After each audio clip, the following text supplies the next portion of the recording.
하나님의 말씀 로마서 1장 17절 같이 보도록 하겠습니다.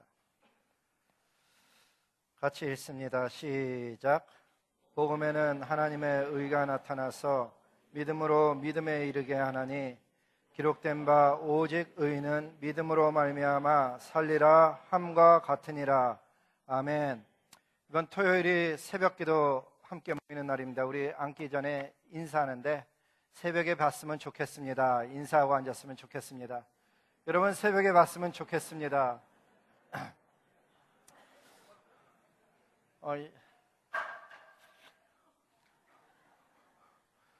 새벽에 뵙기 싫은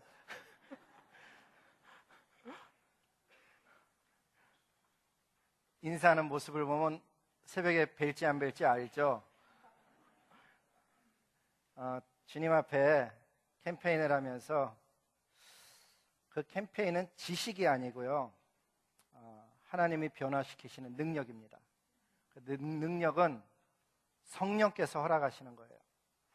그러니까 캠페인을 시작하면서 하나님 우리 구역이 이런 캠페인을 하는데, 하나님 우리 가정에 이런 캠페인을 하는데, 하나님 제 개인적으로 이런 삶을 살고 싶은데 성령께서 도와주시옵소서, 은혜를 베푸소서, 그리고 그 캠페인을 통해서 예수님 따라갈 수 있게 주께서 이 교회를 성령으로 충만케 하옵소서 하는 그런 기도를 주님께 드리는 것은 대단히 중요합니다. 어린아이 때문에 못 나오는 가정, 혹은 일 가시는 것, 새벽에 일 가셔야 되는 분 제외하고는 우리 다 하나님 앞에 나와서 많은 사람이 모였다는 것보다 더 중요한 건 진실한 사람들이 하나님을 찾았다는 게 역사가 일어나는 핵심입니다. 그래서 새벽이 그런 새벽이 되기를 주님 앞에 소망합니다. 오늘 말씀이 신앙성장 캠페인과 교회 개척이라는 제목으로 말씀을 나누게 됐습니다. 다음 주일이 10월 25일인데 세계 많은 개신교회들이 10월 25일 혹은 10월 31일을 더 많이 지키기도 하는데, 왜 25일이 됐나 하면 다음 주가 종교개혁입니다, 이 얘기 아니라고 25일을 지키는 거예요. 그래갖고 Reformation Sunday, 종교개혁주일로 10월 31일 혹은 25일을 지키고 있습니다. 저희는 그러한 주일에, 그 주일 25일에 데이빗 플랫이라는 분이 쓴 Follow Me라는 책을 가지고 가을 신앙성장 캠페인을 하게 됩니다. 한번 내용을 잠시 보도록 하겠습니다.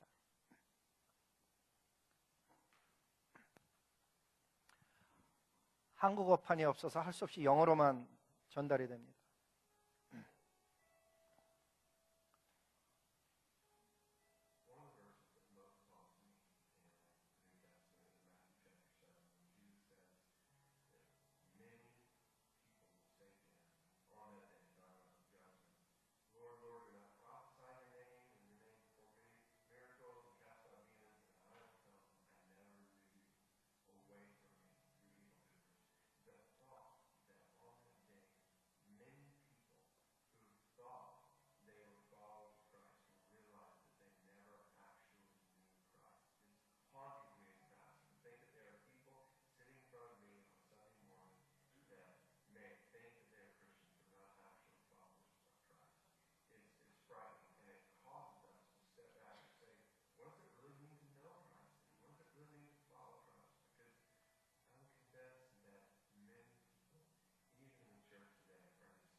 내용이 무엇인가 하면 마태복음 7장 21절 이하의 말씀을 인용하면서 무슨 얘기를 하는가 하면은, 그날에 저지먼 데이죠. 많은 사람들이 죽게 와서 한두 사람이 착각한 게 아니고 많은 사람들이 죽게 와서 하는 얘기가, 주여 주여 내가 주의 이름으로 선지자 노릇도 하고 주의 이름으로 권능도 행하지 아니하였나까, 이런 이야기들을 할 터인데, 그날에 주님의 대답이 뭐였는가 하면, 불법을 행하는 자들아 내게서 떠나가라, 나는 너희를 알지 못한다고 이야기를 합니다. 그것과 똑같이 오늘날 이 시대에도 수많은 사람들이 주님 앞에 나와서 주여 주여라고 이야기하며 예배드리고 있지만은 그들이 실제로 예수님을 주로 따르지 않고 그 시대의 컬처럴 크리스찬 혹은 명목상의 그리스도인으로 살아가는 것, 그것이 얼마나 무서운 일인가를 이야기하면서 정말 성경에서는 예수님 따라간다는 것이 무엇인지 그것을 함께 알아보기를 원한다, 그 이야기를 하면서 이 Follow Me라는 책을 썼다는 것입니다. 우리가 아는 것처럼 지난번에 했던 Radical Together라는 책은 현대 문화 속의 교회, 진정 성령으로 거듭난 공동체가 아닌 그 시대를 쫓아가는 교회에서 벗어나지 않은 것이 핵심이었다면, 거기서 나오는 것이 핵심이었다면, 이 Follow Me라는 건 어떻게 주님을 따라갈 수 있는지, 성경에서는 진짜 주님을 따르는 의미가 무엇인지 그것을 잘 정리를 해놓았기에, 그래서 저희 교회에서는 Follow Me 책을 무료로 나눠주면서 한국어 책 430권, 영어 책 110권, 총 540권을 저희가 재정적인 좀 부담도 있지만은 그냥 나눠주면서 이렇게 하는 이유는 딱 한 가지입니다. 인생 속에 가장 중요한 이야기, 예수 그리스도를 따른다는 것이 어떤 의미를 갖고 있는지, 어떻게 하면 그분을 진짜 쫓아갈 수 있는지 우리 한마음교회 모든 성도님들이 깨닫고 실천하기를 원해서 그 책을 무료로 나눠드렸고, 여러분, 그 책을 그냥 받았기 때문에 가치가 없는 것이 아니고 차분히 읽어보시고 깨달은 바를 몸소 실천할 뿐만 아니라 이 캠페인이 끝난 다음에 주변에 있는 좋은 아시는 분 가운데 예수님 모르는 분들이 있다면, 혹은 아는 분이 있지만은 그분들이 진정으로 예수님을 더 잘 따라가기를 원하는 마음에서 그 책을 내가 거저 받았으니 거저 전하면서 읽어보라고 권할 수 있으면 참 좋겠다 생각이 되어져서 우리 교회에서 그렇게 진행하고 있습니다. 오늘 우리가 읽은 말씀에 보니까 오직 의인은 믿음으로 말미암아 살리라. 성경은 그렇게 기록합니다. 오직 의인은 믿음으로 말미암아 살리라. 어찌 보면 너무나도 쉬운 구절이고 간단한 구절인데, 이 구절이 16세기 종교개혁에 불을 일으키는 가장 핵심적인 그런 구절이 된 것입니다. 유럽의 중세시대는 우리가 알고 있다시피 캐톨릭 처치가, 그곳에 있는 교황의 권위가 하늘을 찌를 듯 했습니다. 그래서 어떤 면에서는 하나님의 말씀보다 백성들이 하나님의 말씀을 읽지 못하니까 그 말씀보다는 교황의 가르침이 더 중요시되는 그런 일들이 일어났습니다. 그 결과는 교회가 백성들에게 예수 그리스도 안에서의 생명과 자유, 안식과 평안보다는 전통, 율법, 교회의 행사, 그리고 무거운 재정적인 짐을 짊어지었던 그런 시대였습니다. 그래서 이 기간을 신앙의 암흑기였다고, 다크 에이지였었다고 그렇게 많은 사람들이 기록을 합니다. 1517년 10월 31일 당시 캐톨릭 사제이면서 신학교 교수였던 마르틴 루터라는 분이 교황과 성직자들이 그동안 가르쳤던 것이 얼마나 성경과 벗어났는지를 정면으로 지적한, 소위 우리가 얘기하는 95개조 반박문, 한국말은 그렇게 하는데 발음도 좀 힘들어요. 반박문. 마르틴 루터 1905 Thesis라는 그 내용을 세상에 공표하면서 종교개혁이 일어났습니다. 이 마르틴 루터라는 분은 성경 오늘 읽은 이 본문을 중심으로 해서 오직 의인은 믿음으로 사는 것이지 다른 어떤 것이 아니다, 그것을 이야기함으로 인해서 그 당시 기득권을 가지고 있었던, 그리고 무엇인가 그러한 가르침을 통해서 얻고 있었던 캐톨릭 교회의 권력 앞에 정면으로 도전하게 되는 일이 일어난 것입니다. 근데 정작 그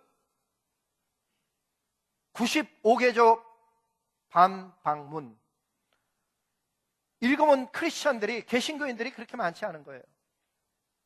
내용은 어떤 것이 있을까? 첫 문장이 이렇게 시작됩니다.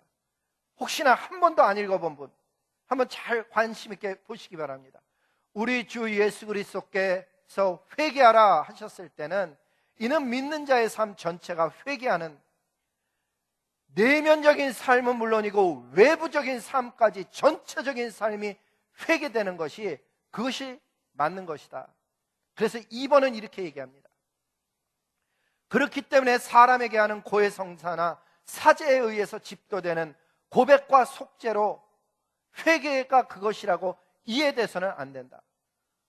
얼마나 그 당시에 캐톨릭 철치가 이 말 때문에 불편해했는지 모릅니다. 뿐만 아니라 3번에 보면, 하지만 그것은 단지 내적인 회개만을 이야기하는 것은 아니다. 우리가 내면적으로 하나님 앞에 잘못된 것을 깨닫고 회개했다면 그것은 반드시 육신의 모습, 외적인 수행으로, 다시 얘기하면 하나님 내가 이것을 잘못했습니다라고 하면 돌아선 모습, 회개의 열매가 있어야 된다라고 이야기하면서, 그것이 수반되지 않으면 그 회개는 무가치한 것이라고 이야기하면서 종교개혁을 시작한 것입니다. 27번에 보면, 시간상 다 소개드릴 수 없으니까 27번으로 건너뛰어서 보면, 돈이 연복궤에 짤랑하고 떨어지는 순간 영혼이 연옥에서 풀려나 천국으로 간다고 이야기하는 이런 이야기를 가르치는 것은 인간적인 교리라고 정면으로 도전을 하게 됩니다. 얼마나 그것이 캐톨릭교회에 불편함을 주었는지. 그러면서 36번, 이런 결정적인 이야기를 합니다. 진정으로 하는 회개라는 것은, 그리스도인은 면죄부 없이도 진정으로 회개했다면 면죄부라는 거 필요 없고 예수님으로부터 직접 죄와 벌로부터 완전히 사함받을 수 있다고, 그것이 믿음에 의해서 일어나는 사건이라고 마틴 루터는 가르쳤습니다. 그 당시에 교회들은 백성들에게 어떻게 가르쳤는가 하면, 당신이 부모를 위해서 헌금하면, 이 죄가 사해진다는 것을 사면은 그 딸랑하는 순간 부모는 연옥에 있다가 천국에 가게 되고 당신의 영혼도 거기서 벗어날 수 있다고 면죄부를 팔아왔습니다. 그러면서 이 땅에 저축하지 말라고, 이 땅에 저축해 놓으면 동록이 쓴다고, 귀한 것을 하늘에 쌓으라고 그렇게 가르쳤습니다. 얼핏 들으면 맞는 이야기죠. 그래서 많은 가난한 백성들조차도 저축하지 않고 돈만 있으면 면죄부 살려고 애를 썼습니다. 근데 진정한 가르침은 그것이 아니었죠. 성경이 가르치는 것은 저축을 하지 말라는 것이 아니고 하나님과 상관없이 땅에 부를 쌓지 말라, 그 얘기를 가르쳤는데, 비슷한 얘기인데 다르게 가르치는, 수확이 많음으로 인해서 그 수확을 저축해 주려는 모습이었 보고 예수님이 책망한 것인데, 하나님과 아무 상관없이 그저 얻고 더 쌓기 위해서 저축하는 모습을 지적한 것이었었는데, 그리스도인들에게 이 땅에 쌓는 것은 의미가 없다고 가르쳤기에 마틴 루터가 46번 이런 이야기를 합니다. 그리스도인들은 생계에 충분한 여유를 갖고 있지 않는 한, 다시 얘기하면 뭐 이제 저축하지 않아도 살 만큼 거대한 성과 많은 돈을 갖고 있지 않는 한 자신의 가족을 위해 충분히 저축해야 하며 결코 그것을 가지고 면죄부를 사는데 낭비해서는 안 된다라고 가난한 백성들을 가르쳤던 것입니다. 뿐만 아니라 마지막 부분에 92번에 가면 이런 이야기를 합니다. 하여튼 그리스도인의 백성들을 향하여 평안하지도 않은데, 사는 것은 점점 어려워지고 있는데 평안하다 평안하다 말하는 모든 선지자들은 다 물러가야 된다. 여기 사실 선지자라는 단어에다가 마틴 루터가 넣고 싶었던 단어는 프리스트, 사제들이 물러가야 된다, 그렇게 생각했던 것입니다. 마지막 구절 95번 마지막은, 그러므로 하나님의 나라는 평안에 대한 잘못된 확신을 통해서가 아니고 이렇게 믿어도 되겠지라는 그것을 가지고 믿어서는 아니 되고 좁은 길, 고난의 길, 고난을 통해서 하나님 나라는 들어가게 된다는 것을 확신하여야 된다. 이 마지막 구절 때문에 수많은 사람들이 생명을 들여서 좁은 길을 택해 진리로 걷기 시작했습니다. 맞습니다. 오직 의인은 믿음으로 말미암아 살게 되는 것입니다. 우리 인간의 어떤 행위를 통해서도 구원 얻을 수 없습니다. 믿음으로 구원 얻는다는 것은 예수 그리스도를 의지함으로 그분이 이루어 놓으신 십자가의 사건을 믿음으로 구원 얻는 것 맞습니다. 그러나 그 믿음은, 그 구원은 반드시 행위로 내 구원이 진실됨을 드러나야 된다 하는 것입니다. 따라서 참된 구원은 반드시 행위의 변화를 가져오게 되어져 있습니다. 도둑질하던 사람이 회개하고선 다시 도둑질하는 것, 그것은 참된 구원으로 가고 있는 모습이 아닌 것입니다. 이전에 도둑질하던 사람이 이제는 자기 손으로 일하여서 나눌 것 있는 인생으로 변하는 것, 그것이 구원받은 자의 삶의 모습이라 하는 것입니다. 그래서 복음에는 하나님의 의가 나타납니다. 2번, 복음에는 하나님의 의. 성경이 가르치는 의로움은 다음과 같은 의미를 가지고 있습니다. 예를 들어서 의로운 아버지다. 그러면 자녀에게 먹을 것, 입을 것, 거할 것만 주는 것이 아니고 정서적인 안정감은 물론이고 자녀가 어려움 가운데 빠졌을 때 그것을 바로잡아주고 그 곤경에서 꺼내주는 아버지를 의로운 아버지라고 합니다. 만약에 자녀들이 고통 가운데, 어려움 가운데 악에서 벗어나지 못하고 있는 모습을 보면서도 바라만 보고 있다면 의로운 아버지가 아닌 것입니다. 똑같이 의로운 아들도 마찬가지죠. 그러한 아버지를 향해서 사랑하고 공경하고 따르고 순종하는 것입니다. 만약에 아버지의 뜻을 거스리거나 그 사랑을 거부하는 불순종하는 아들이 있다면 그것은 불의한 아들인 것입니다. 하나님 아버지의 의는 그와 똑같습니다. 인류가 죄로 인해서 고통하며 신음하고 있을 때 찾아와 주셔서 그 자녀를 품어주시고 안아주시고 이끌어주시고 죄에서 건져주시는 그것이 의로운 하나님 아버지의 모습이라는 것입니다. 의로운 아들 역시 마찬가지입니다. 그러한 하나님을 아버지라 부를 뿐만 아니라 하나님의 말씀에 순종해서 사는 것, 하나님을 경외하는 것, 그 아버지의 뜻을 따라 가난한 자, 병든 자, 소외된 자를 불쌍히 여길 뿐만 아니라 이웃을 사랑하며 나라와 열방에 복음을 전하기 위해서 어떤 형태로든지 자기의 삶을 헌신하는 자녀를 의로운 하늘의 자녀라고 이야기할 수 있는 것입니다.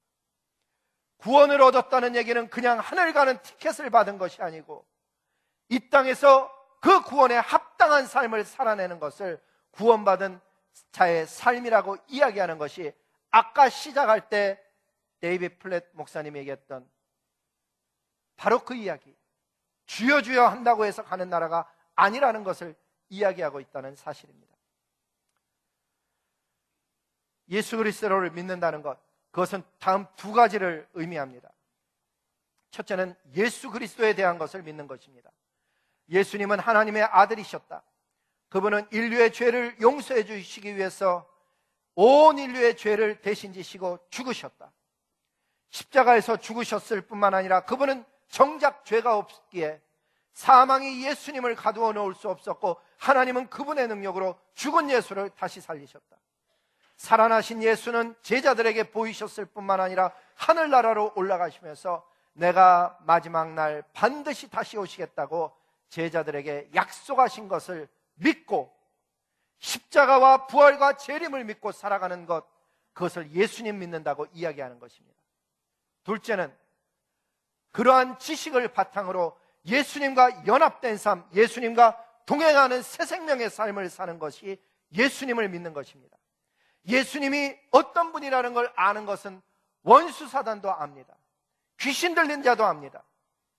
그러나 그러한 사람들과의 차이점은 예수님의 말씀에 순종해서 사는 것, 연합해서 사는 것은 알지 못합니다. 즉 귀신도 하나님은 한 분이시여 예수님이 누구인지 제자들보다도 더 빨리 알아차렸습니다. 거듭난 삶은 예수님이 누구라는 것을 아는 데서 멈추는 것이 아니고 새 생명의 삶을 그리스도와 함께 연합되어져서 살아갈 때 그것을 그리스도를 따르는 삶이라고 이야기하는 것입니다. 성경은 이런 말씀을 합니다. 연합된 삶의 첫 번째가 무엇이냐? 첫 단추, 그리스도와의 연합의 첫 단추는 침례를 받는 것이라고 이야기합니다. 로마서 6장 3절서부터 4절에 보니까 무릇 그리스도 예수와 합하여 침례를 받은 우리는 그의 죽으심과 합하여, 그래서 침례 받을 때 물 아래로 잠기잖아요. 그리스도의 죽음과 합하여 침례 받는 줄을 알지 못하느냐? 그러므로 우리가 그의 죽으심과 합하여 침례를 받음으로 그와 함께 장사되어졌나니, 그래서 물 아래로 들어가 숨을 안 쉬죠. 이는 아버지의 영광으로 말미암아 그리스도를 죽은 자 가운데서 살리심과 같이, 그래서 물 위에서 다시 나오죠. 다시 살아나는 모습을 상징해서 우리로 또한 새 생명 가운데서 행하게 하려 합니다. 침례는 완성되어졌기 때문에 받는 것이 아니고 새 생명 가운데 예수님을 믿고 내가 따르며 살아가서 주님과 연합된 삶을 살겠습니다 하는 신앙의 첫 고백, 믿음의 첫걸음이라고 성경은 이야기해 줍니다. 예수님은 그래서 가서 모든 족속으로 제자를 삼아 아버지와 아들과 성령의 이름으로 베프티즘을 주고 그리고 그들에게 가르치라고, 첫 번째는 먼저 고백이고 그 고백에 따른 침례를 줌으로써 그리스도와 연합된 삶을 살아간다는 것은 퍼블리컬리 모든 사람에게 공포하고 그리고서는 그 말씀을 쫓아 살게 하라고 가르쳐줬던 것입니다. 하지만 이런 가르침이 우리 복음주의 교회 안에서조차 다른 이해를 갖고 있습니다. 저희 교회는 한 번도 이 문제를 가지고 어렵지 않았었는데, 제가 제목을 왜 교회 개척을 집어넣는가 하면, 교회를 개척하려고 하다 보니까 알다시피 우리 교회 속에 장로교 목사님으로서 함께 사역하는 문영원 목사님 계십니다. 참 훌륭하신 분입니다. 그분이 웨이크 포리스트 교회를 담당하여 개척해달라고 부탁했을 때 흔쾌히 예스하고 진행하고 새벽에도 모이고 기도하고 토요일도 모이고 진행하고 있었는데, 어느 날 얘기하다 보니까는 침례를 받고 침례를 줄 수 있는 목사님이 될 수 없다는 사실을 알게 되었습니다. 저도 당황이 되어졌죠. 그래갖고 우리 구역장님, 집사님, 또 교역자분들 다 함께 모여서 상황이 이렇게 되었는데 어떻게 하면 좋겠는가 이야기를 하면서 침례에 관한 이야기를 꺼내보니까는 우리 교회 안에서도 견해가 다 다르고 이해가 다 다른 거예요. 이게 남의 얘기가 아니더라고요. 특히 우리 한국교회 안에서는 성경 단어를 침례, 베프티즘이라는 단어를 세례, 스프링클로 바꾸어 놓아서 그 견해의 폭이 더 넓은 것 같다는 생각을 하게 됐습니다. 우리 교회 들어오다 보면 루터넌 철치라고 있잖아요. 그 교회는 어떻게 생각하고 침례를 주는가 하면, 침례를 주는 게 아니죠. 세례를 주는데 교회로 가입시키는 성령 하나님의 역사다, 그렇게 이해를 하는 거예요. 베프티즘이란 뭐냐? 교회로 가입시키는 성령 하나님의 역사다. 그래서 그거를 행하는 방식, 모드는 그렇게 중요하지 않아요. 물만 있으면 돼요. 왜? 믿음이 핵심이지 그것을 상징하는 방식은 그렇게 중요하지 않다는 거예요. 반면에 캐톨릭 철치는 베프티즘을 이해할 때 그것은 죄의 용서를 가져온다고 봐요. 그래서 영세를 받지 아니하면 안 되는 거예요. 다 받아야 되는 거예요. 초기에는 침례를 행했지만 나중에는 물을 뿌리는 스프링클, 영세를 행하기 시작했죠. 심지어 어린아이라 할지라도 영세를 받지 못하면 하나님 나라에 못 들어가기 때문에 영세 받지 않는 아이는 유아림보, 라틴어에서 왔는데 림버스 인펀티움이라는 라틴어에서 온 아이들만 가 있는 어떤 특정 장소로 보내어진다고 믿고 있습니다. 반면에 우리 대부분의 개신교가 속해 있는 Traditional Reformed Church and 프레스비테리안 처치에서는 침례가 구원의 계약 속으로 인도되어지고 하나님의 은총을 경험하는 방편으로 이해를 합니다. 칼빈의 가르침이죠. 그래서 침례를 계약의 표징이라고 이해하기 때문에 그것을 받아들이는 믿음의 신앙의 고백이 중요한 것이지 모드, 방식은 중요하지 않은 거예요. 우리는 여기서 분명히 해야 되는 것이 있습니다. 침례는 구원을 받는 조건도 아니고 필수적인 어떤 통로가 아닙니다. 구원은 오직 예수 그리스도를 통해서만 받을 수 있습니다. 예수 그리스도 앞에 나가서 회개한 인생만이, 그분을 주님으로 고백하고 따르는 삶이 구원의 유일한 길입니다. 마음으로 믿어 의에 이르는, 그분이 십자가 위에서 죽으시고 부활하신 주로 고백함으로 인해서 따라가는 삶으로 구원을 받습니다. 믿음으로 받는 것입니다. 그럼 도대체 침례는 왜 행하냐? 그러한 믿음을 가진 공동체로서 내가 예수님과 연합되어서 새 삶을 산다는 표징, 표입니다. 사인. 그러면 질문은 이것입니다. 초대교회에서 행한 그 침례, 물속으로 잠기는 이멀전, 팹티즘을 우리 역시 그대로 행하여야 되는지, 아니면 그것을 좀 더 간편하게 물로 뿌리는 세례로 바꾸어도 되는지 하는 것이 이 질문에 어떤 중요한 영역을 가지고 있습니다. 결론부터 이야기하면 예수님의 죽으심과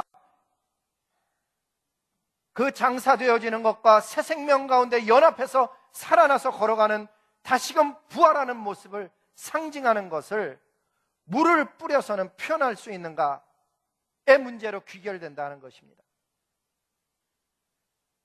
침례를 계약의 표징이라고 이해하는 사람들은 물만 있으면 되는 것입니다. 즉 신앙의 고백이 있으면 되지 모드, 방식은 중요하지 않다고 합니다. 그러나 그 주장은 특정 교단의 신학적인 설명과 견해는 될 수가 있어도 성경적인 근거는 존재하지 않습니다. 우리 복음주의 신학교에서 대부분 사용하는 조직신학, 시스테매틱 티올로지를 배울 때 가장 많이 사용하는 교재가 밀라드 에릭슨이라는 분이 쓴 크리스천 티올로지라는 책이 있습니다. 거기에 보면은 이렇게 기록이 되어져 있습니다. 전통적인 개혁교회와 장로교회에서 행하는 세례는 죽음과 부활을 의미하기보다는 정결의식이라고 본다. 페이지는 1095페이지. 그렇게 정확하게 적혀져 있습니다. 세례가 정결의식입니다라고 가리키는 건 저만의 견해가 아니고 그것은 신학의 복음주의 신학자들 가운데서 그건 다 일반적인 상식처럼 알려져 있는 것입니다. 그럼에도 불구하고 물을 뿌리면서 이게 예수님의 죽음과 부활을 의미했다라고 주장하는 엉뚱한 경우를 만났을 때 어떻게 설명해내야 될지 모르겠습니다. 마틴 루터는 어떻게 생각했을까? 칼빈은 어떻게 생각했을까? 그분들 역시 초대교회에서부터 물에 잠기는 침례를 가르쳐왔고 행하여 왔습니다. 그래서 종교개혁 당시에도 그러한 성경의 가르침을 따라서 침례를 회복하려는 종교개혁가들이 있었습니다. 이들을 아나베프티스트라고 불렀습니다. 나라마다 각기 그 운동이 일어났는데 스위스에서는 브라더런 처치, 형제교회가 일어났고, 네덜란드에서는 메노나이트 처치, 독일의 남북교회에서는 아나베프티스트 등이 일어났습니다. 이들은 종교개혁 당시에 무엇을 문제 삼았는가 하면 아무리 부모가 신앙이 있다 할지라도 부모의 신앙 고백으로 아이가 침례를 받는 것, 이건 문제가 있다. 왜?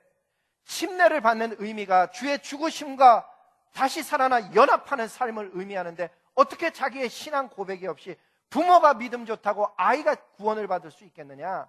구원의 표를 갖는 것 자체는 이거는 잘못된 것이다. 그렇게 이해를 했던 것입니다. 다시 얘기하면 아버지가 목사님이라고 아들도 당연히 믿음을 갖는 것은 아니라는 이야기를 한 것입니다. 그런데 결과는 이상하게 나타났습니다. 물에 잠기는 침례, 성경적인 것을 얘기한 자들은 그 당시 물을 뿌려서 영세받는 사람들에 의해서 화형을 당하거나 이단으로 몰려서 사지를 짐승에게 묶여갖고 사지를 찢어 죽이는 반역자, 이단, 귀신, 악마의 후손들로 불리며 그들은 순교하기 시작했습니다.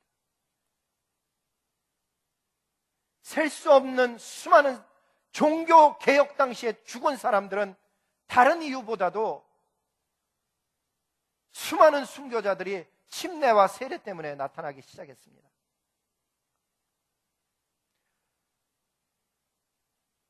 한 자료에 의하면 네덜란드에서만 1523년서부터 66년 사이에 13,000여 명이 침례받은 이유로 화형, 사지를 절단당함, 각종 죽음의 모습으로 죽임을 당했습니다.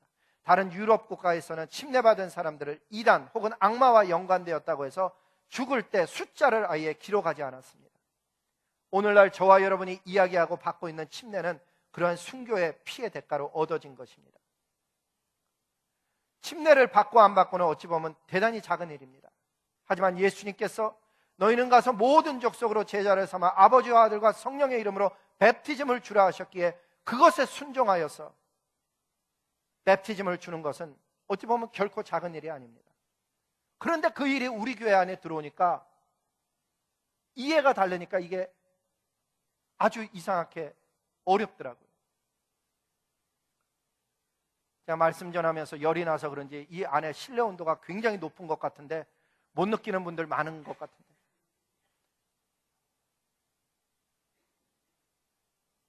우리 교회 안에서는 어떻게 나타났는가 하면 이제 교리가 다르다는 게 밝혀진 거예요. 저는 침례가 중요합니다. 근데 우리 문영원 목사님은 장로교 목사님이거든요. 목사님, 제가 침례를 받을 수가 없습니다.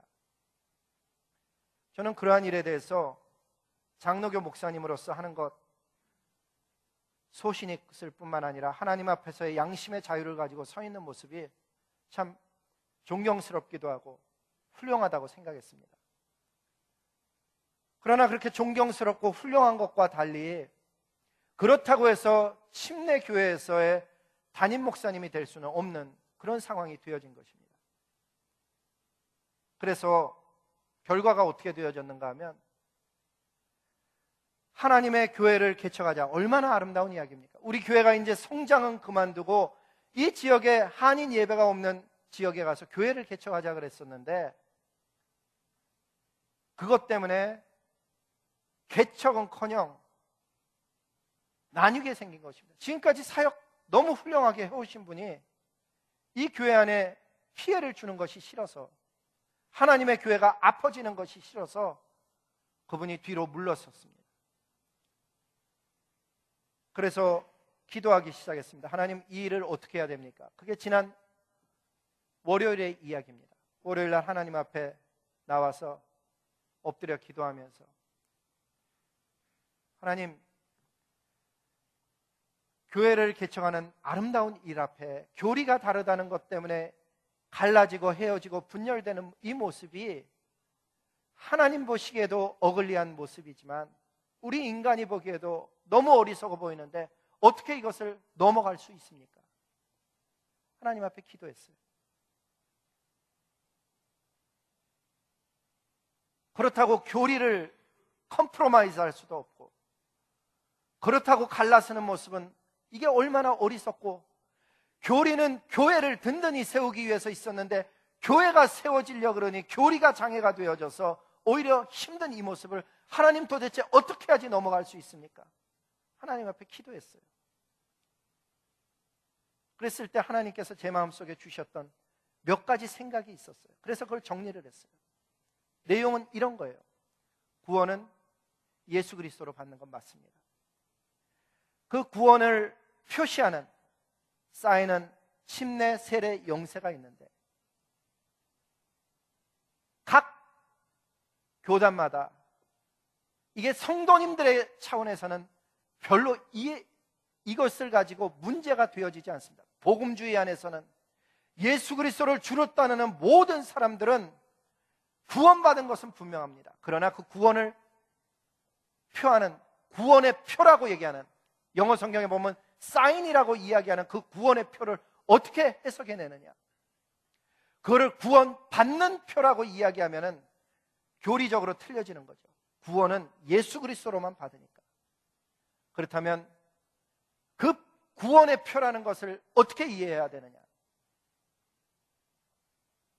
그것은 받은 구원을 사람들에게 보여주는, 나는 예수 그리스도와 연합하여 따라가는 사람입니다를 보여주는 표라. 그렇다면 그것이 결정적인 것이 아닐 수 있다라는 생각을 하는 것입니다. 그래서 우리 교회 안에서는 어떤 사역을 하든지 어느 교회에서 왔든지 목사님들이 장로교 목사님, 순복음 목사님, 감리교 목사님 상관없이 함께 하나님 안에서 아름다운 공동체로서 사역을 해왔던 것입니다. 그런데 문제가 되는 영역은 무엇인가 하면 침례 교회에서 행하는 성례전을 행할 때 성도님들 말고 담임 목사님으로서 성례전을 행할 때 침례받은 사람이 침례를 주어야 되기 때문에 담임 목사님은 침례받는 것이 맞습니다. 그러면 이 두 가지를 어떻게 그 문제 속에서 넘어갈 수 있을까? 개척되는 교회에 문영원 목사님 하세요. 그리고 누가 침례받는 일이 일어나면 제가 가서 할게요. 우리는 함께 사역할 수 있습니다. 이 생각을 하게 된 거예요. 그것을 교회 안에 전체적으로 이해시키기 위해서 제가 밤을 새워서, 여러분은 웃을지 모르지만 밤을 새워서 8장을 써갖고 우리 집사님들에게 나누기 위해서 이제 준비를 해갖고 왔어요. 근데 그 집사님들이랑 만나는 날이 토요일이었거든요. 근데 그 바로 직전에 문영원 목사님이 생각하기를, 나 때문에 교회가 어려워져서는 안 되겠다. 왜? 사람들이 그랬대요. 목사님 침례가 맞아요? 세례가 맞아요? 장로교회 목사님으로서 자기의 믿는 바를 다 표현하면은 교회가 어려워질 테고, 그렇다고 침례가 맞다고 이야기하자니 신앙의 양심의 자유에 꺼리낌이 있고, 그래서 사퇴를 하신 거예요. 사임, 그래서 이메일로 보내왔어요. 저한테만 조용히 보냈으면 만나서 조용히 얘기하겠는데 사임, 그리고 여러 사람한테 보냈어요. 굉장히 당황했어요. 그래갖고 목사님 댁으로 새벽에 찾아가겠다고 전화를 했더니 우르르 찾아가니까는 아니 제가 올게요. 그래갖고 문 목사님 오셨어요. 그래갖고 같이 앉아 얘기를 했죠. 그러면서 그런 얘기를 시작한 거예요. 여러분도 한번 들어보세요. 여러분, 교회가 개척되는데 하나님의 교회가 건강하고 아름답게 세워지는 건 모두 다의 소망이고 꿈인데, 그걸 놓고 기도해온 것은 아름다운 일이었는데 교리가 다르다고 침례냐 세례냐 때문에 갈라졌다 그러면 그 이야기를 듣고 성도님들이 은혜를 받을 것 같아요? 아니면 그 일을 보고 어리석다 그럴 것 같아요? 어리석다고 다 생각하죠. 그렇게 되면 안 될 것 같아요. 목사님과 제가 조금 이해를 같이 했으면 좋겠어요. 이렇게 했으면 좋겠어요. 누가 목사님에게 물어보거든 장로교에서는 이렇게 가르칩니다. 침례교에서는 이렇게 가르칩니다. 루터란 교회에서는 이렇게 가르칩니다. 그런데 저는 장로교의 것을 믿습니다. 그리고 혹시나 침례에 대해서 더 알고 싶으면 조 목사님한테 가서 물어보세요. 목사님 그러면 안 돼요? 제가 좀 사정을 했죠. 사퇴를 좀 뒤로 물러달라고. 이런 얘기도 했어요. 바둑 두다가 잘못 두면 한 수 물러달라고도 하는데 목사님이랑 나랑 그동안에 얼마나 가까이 지내왔어요. 한 수만 물러주세요. 근데 그렇게 쉬운 일은 아니죠. 목사님 고민하시더라고요. 고민의 이유는 간단해요. 성도님들이 진짜 물으러 왔을 때 어떻게 자기가 그걸 대답할까? 그래서 제가 일부 시간엔 이런 부탁을 드렸어요. 사랑하는 성도 여러분, 아무도 문 목사님에게 가서 침례가 오라요, 세례가 오라요 물어보지 말아주세요. 그게 돕는 길이에요. 그렇게까지 얘기를 했어요. 하나님의 교회는 교리 때문에 갈렸다는 이야기보다 교리를 넘어서서 예수 그리스도를 중심으로 해서 함께 하나가 되었더라. 우리의 이해는 어느 날에 보면 제가 완전하지 않을 수도 있고 목사님이 완전하지 않을 수도 있으니까 우리 하나가 되는 모습, 그리스도의 온전한 교회를 이루는 모습을 함께 이루어갔으면 좋겠어요. 이 이야기를 저 혼자만 한 게 아니고요, 우리 집사님들도 이런저런 모습으로 권면을 하고, 문 목사님이 그것을 이해 못하는 바 아니죠. 그런데 문 목사님의 가장 큰 두려움은 성도님들이 그것을 물어봤을 때 뭐라고 내가 대답하며 여기서 서 있을까, 이거를 힘들어하는 거예요. 제가 어저께 밤에 혼자서 그 문제를 어떻게 해결할까 하다가 이 생각을 해낸 거예요. 성도님, 물어봐 주지 마세요. 구원의 문제, 행함의 문제, 얼마나 중요한 것들이 많은데 세례가, 침례가 어떤 방식 때문에 교회가 갈라진다는 것처럼 어리석은 일이 어디 있겠어요. 좀 도와주세요. 그러고 싶었어요. 하지만 동시에 제가 담임 목회자로서 가르쳐야 되는 게 있죠. 그것은 무엇인가 하면, 어느 것이 옳음의 문제보다 주님은 무엇이라고 가르쳤습니까? 라고 했을 때 저는 이게 옳다라고 하는, 그리고 왜 그것이 옳다라고 생각하는 것과는 정확히 가르치는 것은 중요해요. 그러나 그것이 중요하다고 해서 그것이 교회를 갈라서야 될 만큼 중요하냐고 봤을 때는 저는 교회가 갈라지고 깨어지는 것만큼이나 하나님 나라에 큰 해악이 없다고 생각해요. 주님을 사랑하는 자마다 교회가 하나 되기에 힘쓰는, 성령이 하나 되게 하시는 것에 함께 모이는 그런 아름다운 공동체가 되기를 소망하면서 다음과 같은 글을 만들어낸 거예요. 개척되는 지역의 한마음교회는 침례교 정신과 이상을 따르는 교회가 됩니다. 의미가 뭔가 하면은, 침례교 정신과 이상의 핵심은요, 협력 선교와 지상 명령이에요. 이것을 최대의 과제로 여기고 있어요. 거기에 헌신, 가치를 두는 교회가 되는 것을 우리는 개척하길 원합니다. 교회를 개척함에 있어서 담임 목사는 침례를 받고 침례를 줘야 됩니다. 이 얘기는 침례 교회를 만든다는 얘기가 아니에요. 예수님이 그것을 가르쳤기에 그대로 따르기를 원할 뿐이에요. 단, 개척 과정에서 담임 목사를 도와서, 그 이야기는 뭔가 하면 제가 덜함에 있는데, 예를 들어서 문영원 목사님이 나가서 다른 교단 분들이라도 개척에 참여한다면 그것은 참여할 수 있는 것을 우리 공동체 모두가, 그리고 하나님께서 봐주셨으면 좋겠다. 그래서 제가 하나님과 그 영역을 허락받느라고 시간이 걸렸어요. 하나님, 제가 보기에 교리는 중요한 건 맞는데 그 교리 때문에 갈라지는 모습은 더 어글리하니 하나님, 이것이 진리가 컴프로마이즈하는 것이 아닌 것으로 주님께서 봐주시길 소망합니다. 주님이 이 교회 머리의 주인이 되시니 그렇게 허락해 주시길 원합니다. 그것을 놓고 주님 앞에 기도하느라고 시간이 걸렸어요. 그 동안에 사임서가 날라온 거예요. 그래서 다시 만난 거예요. 그리고 함께 가자고, 함께 하나님의 나라의 아름다운 교회를 이루자고 그렇게 권면하고 기도하고 있는 중입니다. 교회 개척을 시작하는 시점에서 보면 우리는 아무것도 안 갖고 있어요. 뭐 이런 거 갖고 이야기해야 될 단계도 아니에요. 예배드릴 장소, 개척에 동원된 일꾼 훈련, 그리고 거기에 따르는 재정적인 전략 하나도 없어요. 근데 다른 것을 하기도 전에 교회가 세례냐 침례냐로 갈라지는 이 어글리한 모습이야말로 우리 온 공동체가 막아서야 될 그런 일인 줄로 저는 믿습니다. 그러니까 아무도 가서 이제 목사님한테 저한테만 살짝 얘기해 주세요, 이런 거 안 했으면 좋겠어요.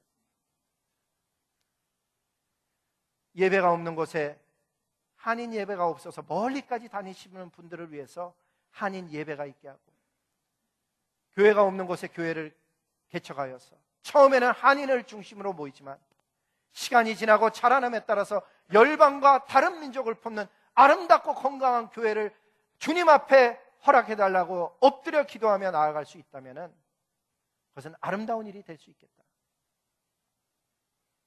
이미 저와 여러분은 레디컬 투게더 캠페인을 했습니다.